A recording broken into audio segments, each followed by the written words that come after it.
भाई साहब के घर के साथ बैठे बिठाए क्या हो रहा है? ओह हेलो, उठो चलो मेरे साथ। आफित इसी को मामले दिमाग ठीक है तुम्हारा? दुआ करना कि अभी अब्रिश और रायन से माफी मांगो और उन्हें घर वापस लेकर आओ। वो यहाँ के नाजो से माफी मांगेंगे, समझ आई? सब ठीक हो जाए। नाजो किसी से माफी नहीं मांगेगी। अल्लाह खैर करे। राहिम किसी से माफी नहीं मांगेगा। ड्रामे की कहानी में शदीद तबाही आ चुकी है। नाजो की साजिशों की वजह से अब्रिश और रोहेल घर छोड़कर जा चुके हैं। ये खबर सुनकर अरसल को शदीद गुस्सा आएगा और उसने नाजो को हुक्म दिया कि जाओ और फौरन इन दोनों से माफी मांगो और उन्हें घर वापस लेकर आओ, समझ आई तुम्हें?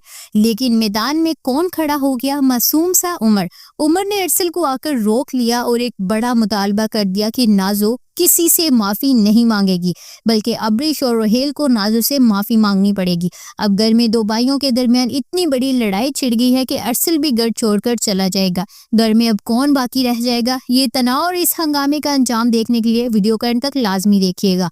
ड्रामे में जब अरसल को मालूम होगा कि नाजो की मुसलसल नफरत और बुरे रवैये की वजह से इसका भाई रोहेल और भाभी अब्रिश घर छोड़कर चले गए हैं, तो वो गुस्से में आ जाएगा। अरसल का ख्याल है कि इस फसाद की जड़ नाजो है, लिहाजा वो उसे हुक्म देगा कि वो फौरन जाए और इन दोनों को मनाकर वापस लाए। इस मौका पर उमर, जो अभी तक नाजो की असलियत से वाकफ ही नहीं है, आकर नाजो का मुकम्मल दफा करेगा और उमर अरसल से साफ साफ कह देगा कि नाजो को माफ़ी मांगने की कोई ज़रूरत नहीं है, बल्कि रोहेल और अब्रिश को चाहिए कि वो नाजो से माफ़ी मांगे। उमर के इस सख्त रवैये पर अरसल और उमर के दरमियान सख्त झगड़ा और लड़ाई हो जाएगी और ये लड़ाई इतनी ज़्यादा बढ़ जाएगी कि अरसल भी दिल बर्दाश्ता होकर घर छोड़कर चला जाएगा और ड्रामे का अंजाम ये होगा कि इस बड़े झगड़े के बाद घर में सिर्फ उमर और नाजो ही अकेले रह जाएंगे। तो नाजरीन, आप इस बारे में क्या कहना चाहेंगे? हमें कमेंट्स में ज़रूर बताएं।